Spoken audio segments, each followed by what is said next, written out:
Dear brothers and sisters in the Lord, ప్రభునందు ప్రియమైన సహోదర సహోదరులారా, today's verse for our meditation is taken from 2 Samuel 7:22. ఈ దినము మన ధ్యానం కొరకే తీసుకున్నటువంటి వచనము 2 సమూయేలు గ్రంథము 7వ అధ్యాయం 22వ వచనము. Thou art great, O Lord God. దేవా యెహోవా నీవు అత్యంత ఘనత గలవాడవు.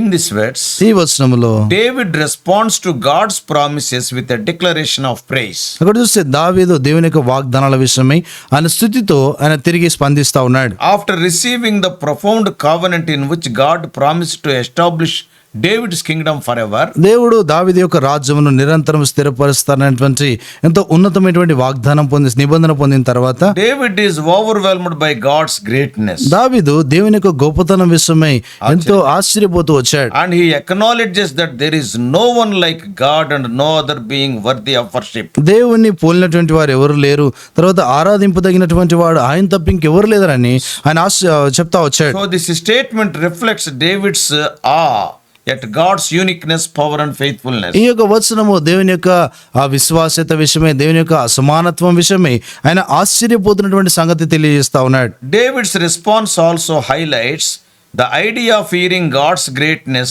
with our own ears. దావీదు యొక్క స్పందన ఏం తెలియజేస్తా ఉందంటే దేవుని యొక్క ఆ యొక్క గొప్ప కార్యాలు మన సొంత కనులతో వినున్నట్లుగా, చెవులతో వినున్నట్లుగా అది తెలియజేస్తా ఉంది. And that implies అది ఏమని చెప్తా ఉందంటే God's mighty acts and character have been experienced personally by David. దేవుని యొక్క గొప్ప ఘనమైనటువంటి కార్యాలు వ్యక్తిగతంగా దావీదు తను అనుభవిస్తూ వచ్చాడు. And also the people of Israel also personally they experienced these great things. Israel ప్రజలు కూడా తమ యొక్క సొంత జీవితాల్లో ఇటువంటి గొప్ప కార్యాలను వారు చూస్తూ వచ్చారు. Is the meaning of hearing with our own ears. మన సొంత చెవులతో వినటం అంటే దాని యొక్క అర్థం అది. And now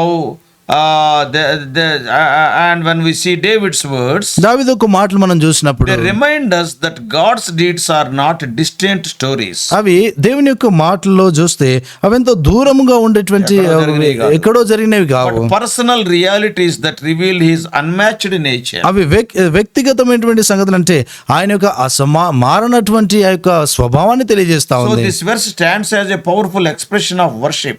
ఈ యొక్క వచనం చూస్తే ఎంతో శక్తివంతమైన విధానంలో ఆరాధించడానికి గురించి సూచిస్తా ఉంది. Showing reverence for a God who is sovereign, incomparable and utterly faithful to his promises. తన వాగ్దానాల విషయమే దేవుడు ఎంతో సార్వభౌముడు, తర్వాత ఆయన ఇంకా తన వాగ్దానాలు నెరవేర్చు, ఆయన ఇంకా ఆయనకు పోల్చదగినటువంటి వాడు ఎవరు కూడా లేరు. Oh, it is a reverence to such a God. అటువంటి దేవునికి గౌరవ మర్యాదలు ఇవ్వటము. So David's words come after receiving God's promise. ఇక దావీదు యొక్క మాటలు దేవుని యొద్ద నుండి వాగ్దానం పొందిన తర్వాత వస్తా ఉన్నాయి. What is that promise? ఆ వాగ్దానం ఏంటి? Lineage would continue forever.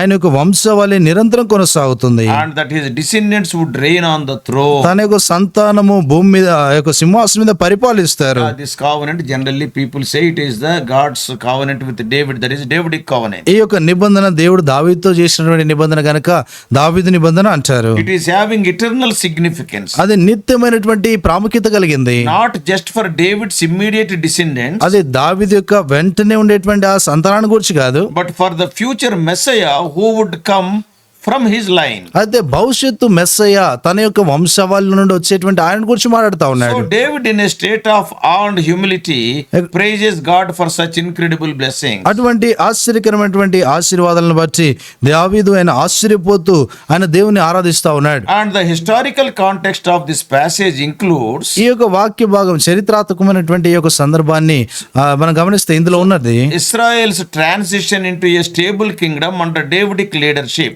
దావీదు యొక్క నాయకత్వంలో చూస్తే ఇశ్రాయేల్ యొక్క రాజ్యము అదెంతో స్థిరమైనటువంటి విధానంగా మనకు కనబడుతుంది. Now God's promise extends that kingdom into eternity through David's descendants. That kingdom will extend to eternity. ఇప్పుడు దేవుడు దావీదుకి ఇచ్చినటువంటి ఆ యొక్క రాజ్యము అది నిత్యత్వం కొరకే, అది ఇంకా కొనసాగేదిగా ఉంటుంది. So this moment is significant because David understands that God's promises are rooted in God's sovereign will. ఈ యొక్క వాగ్దానం ఎంతో ప్రాముఖ్యమైనటువంటిది. ఎందుకొరకంటే దేవుని యొక్క వాగ్దానము అది దేవుని యొక్క సార్వభౌమ చిత్తములో ఉన్నటువంటిది. And it is not according to David's worthiness. అది దావీదు యొక్క యోగ్యతను బట్టి కాదు. So he is praising God for being faithful and powerful enough to bring about all these blessings. ఈ యొక్క ఆశీర్వాదాలన్నీ తెచ్చే విషయంలో దేవుడు ఆయన నమ్మదగినటువంటి వాడుగా, ఆయనతో విశ్వాస్యత కలిగినటువంటి వాడుగానే ఉంటా వచ్చాడు. Even David also never imagined that. దావీదు కూడా ఎన్నడూ ఆ సంగతిని ఆయన ఊహించలేదు. God is making this covenant, I will establish your kingdom forever.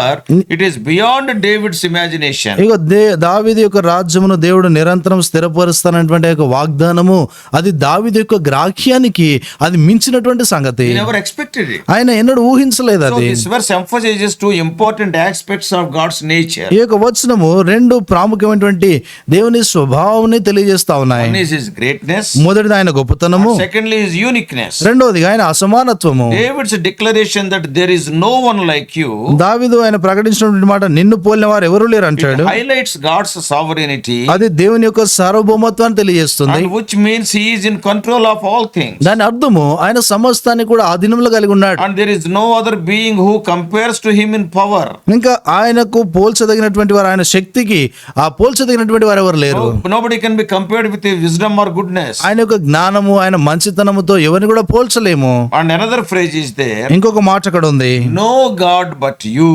ఏ దేవుడును లేడు నీవు తప్ప It అంటాడు. underlines the monotheistic belief central to Israel's faith. Only one God. అక్కడ ఇశ్రాయేల్ యొక్క విశ్వాసానికి సంబంధించి అంటే నువ్వే ఏకైక దేవుడు అనేటువంటి మాట చెప్తున్నాడు. That affirms that God alone is worthy of worship and devotion. అదేం చూపిస్తా ఉందంటే దేవుడు మాత్రమే ఆ యొక్క ఆరాధన పూజించదగిన దానికి ఆయన యోగ్యుడై ఉన్నాడు. This verse also reflects the idea that God's greatness is not just an abstract concept, but it is an experience through his actions and faithfulness. ఈ యొక్క వచనము ఆయన యొక్క గొప్పతనం అనేటువంటిది అది చూస్తే అది అనుభవపూర్వకమైనదిగా ఆయన యొక్క కార్యాలను చూపించడం ద్వారా అది తెలియజేయబడుతుంది. David's response to God's promises reminds us, దావీదు యొక్క స్పందన దేవుని యొక్క వాగ్దానాల విషయం అని చెప్పేది and what we understand. మనం గ్రహించే సంగతి ఏంటి? So it reminds us that our understanding of God's greatness comes from seeing him at work in our lives and world around us. By seeing those things, our understanding improves.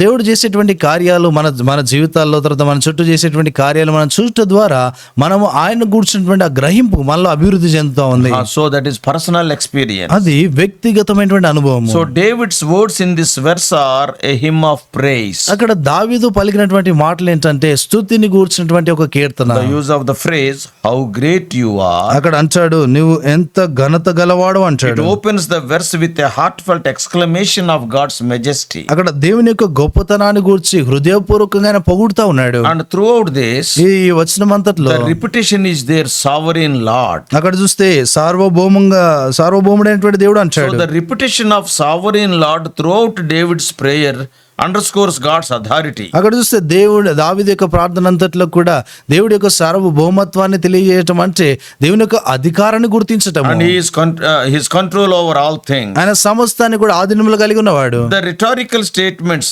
there is no one like you, there is no God but you, emphasize God's uniqueness. అక్కడ చూస్తే నిన్ను పోలినటువంటి వారు ఎవరు లేరు, నీ వంటి దేవుడు ఎవరు కూడా లేరు అన్నటువంటి ఈ యొక్క మాటలు దేవుని యొక్క అసమానత్వాన్ని గురించి And తెలియజేస్తా his ఉన్నాయి. exclusivity as the one and true God, there is no other God.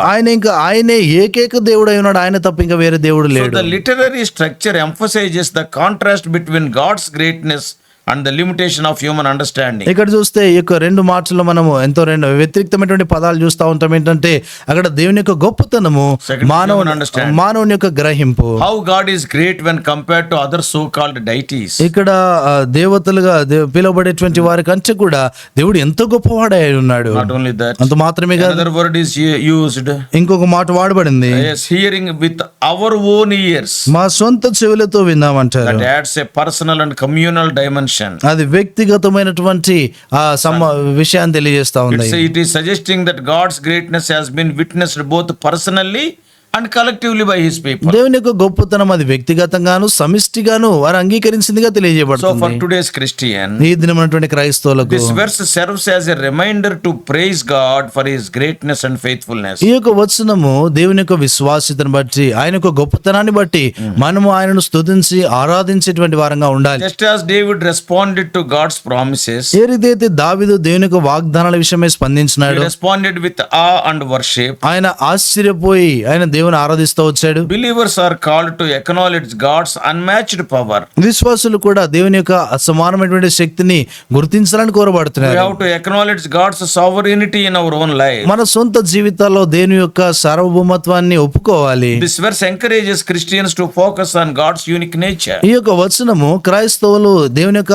అసమానమైనటువంటి స్వభావంపై వారు ఇంకా ఒప్పుకునేటువంటి విధంగా ఉండాలి. We must understand that there is no other being worthy of our devotion and trust. మన యొక్క భక్తికి తర్వాత మన యొక్క నమ్మికకు ఇంకా ఆయన తప్ప ఇంకెవరు కూడా లేరు. So it is also challenges us to reflect on the ways we have heard with our own ears. మన యొక్క సొంత చెవులతో విన్నటువంటి ఆ యొక్క సంగతులకు మనమే సాక్షులమే ఉన్నాం. And we have to reflect those ways in our life. మన యొక్క జీవితాల్లో ఆ మార్గాలను మనం చూపించాలి. Oh, great things God has done for us. దేవుడు గొప్ప సంగతులు మన కొరకు జరిగించినాడు. Through the personal experiences, అది వ్యక్తిగతమైన అనుభవాల ద్వారా maybe కావచ్చు, testimony of other people, ఇతరుల యొక్క సాక్ష్యం ద్వారా or కావచ్చు, teachings of the scripture. లేఖనాల యొక్క బోధ ద్వారా Oh, కావచ్చు. we have to recognize the greatness of God. మనము దేవుని యొక్క గొప్పతనాన్ని Oh, గుర్తించాలి. that leads us to deeper trust in the Lord. అది దేవుని యందు లోతుగా మనము నమ్మిక ఉంచినట్లు Then we can సహాయపడుతుంది. understand His plans and purposes for our life. అప్పుడు మన జీవితాల్లో దేవుడు కలిగినటువంటి ఉద్దేశాలు ప్రణాళికలు తెలుసుకుంటాం. So this verse highlights God's love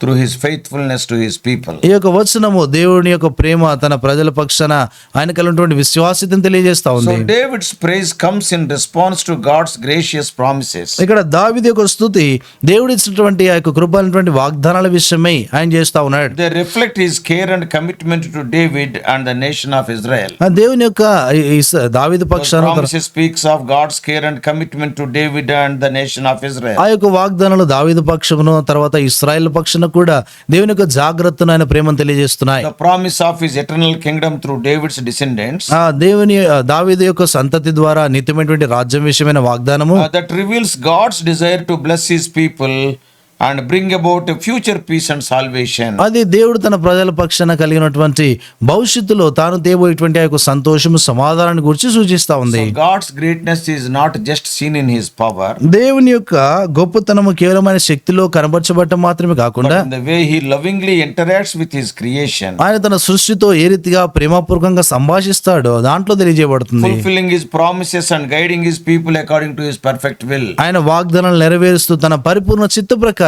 తన ప్రజలు నడిపిస్తూ ఉంటాడు. So the covenant that God made with David in this passage, ఈ యొక్క భాగంలో దేవుడు దావీదుతో చేసినటువంటి వాగ్దానము it ultimately finds its fulfillment in Jesus Christ. అది యేసు ప్రభువారి నందు నెరవేర్చబడినట్లుగా కనబడుతుంది. He is also the descendant of David, ఆయన కూడా దావీదు యొక్క సంతతే, and He is the eternal King. ఆయన నిత్యమైనటువంటి రాజు. So David's declaration of God's greatness and uniqueness points forward to Jesus. అక్కడ చూస్తే దావీదు దేవుని యొక్క గొప్పతనాన్ని గూర్చి ఆయన అసమానమైనటువంటి స్థితిని గురించి వర్ణించడం అనేటువంటిది అది యేసు ప్రభువారికి గూర్చిన సంబంధించింది. The one through whom God would establish His eternal kingdom. ఆయన ద్వారానే దేవుడు నిత్యమైనటువంటి రాజ్యాన్ని స్థాపించేవాడుగా ఉన్నాడు. If you read Luke's Gospel first chapter, లూకా సువార్త మొదటి అధ్యాయం చదివినప్పుడు in verses 32 and 33, 32-33 వచనాల్లో the angel Gabriel tells Mary అక్కడ గాబ్రియల్ దూత మరియతో చెప్తా that వచ్చింది. her son Jesus will inherit the throne of his father David. ఇక్కడ చూస్తే దావీదు సింహాసనాన్ని అతడు తన తండ్రి అయిన దావీదు సింహాసనం, అతడు తన తండ్రి అయిన దావీదు సింహాసనం ఆయనకి ఇచ్చును అని and రాయబడింది. his kingdom will never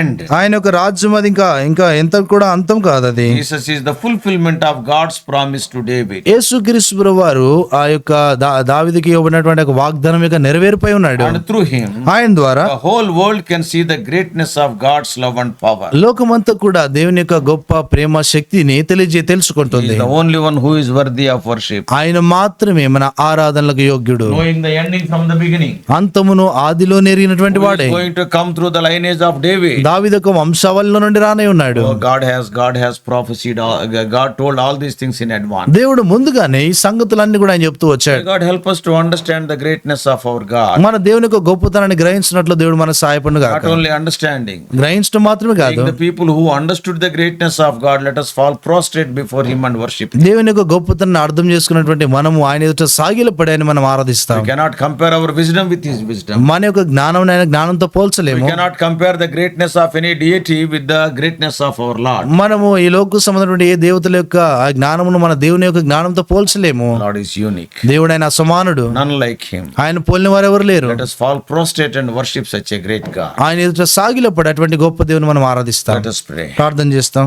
Loving Heavenly Father, ప్రేమగల పలుకుని మా తండ్రి, thou art great and mighty. ప్రభా నువ్వు గొప్ప శక్తి కలిగినటువంటి We దేవుడు. cannot compare anybody with you. ప్రభా నీతో ఎవరిని కూడా మేము పోల్చలేము. Oh, thou art wonderful. ప్రభా నువ్వు అద్భుతకరుడు. And thou art counselor. ప్రభా నువ్వు ఆలోచనకర్తవు. Oh, thou art mighty God. నువ్వు శక్తివంతుడైనటువంటి దేవుడు. And thou art Prince of Peace. నువ్వు సమాధానాధిపతివి. And as we have read, thou art an everlasting Father. ప్రభా మేము ఇది వరకు చదివినట్లు నిత్యమైనటువంటి తండ్రివే ఉన్నావు. Help us to understand all these things. ప్రభా ఈ సంగతులను గ్రహించినట్లు సహాయపడండి. Thou art the creator, we are the creation. ప్రభా నువ్వు సృష్టికర్తవు, మేము సృష్టి. Oh Lord, help us to bow before you and worship you in spirit and in truth. ప్రభా నీ ఎదుట సాగిలపడి నేను ఆత్మతోను సత్యంతోను ఆరాధించినట్లు సహాయపడండి. In Jesus' precious name we pray. యేసు ప్రభు నామమున నాన్న ప్రార్థించి వేడుకుంటున్నాం మా తండ్రి.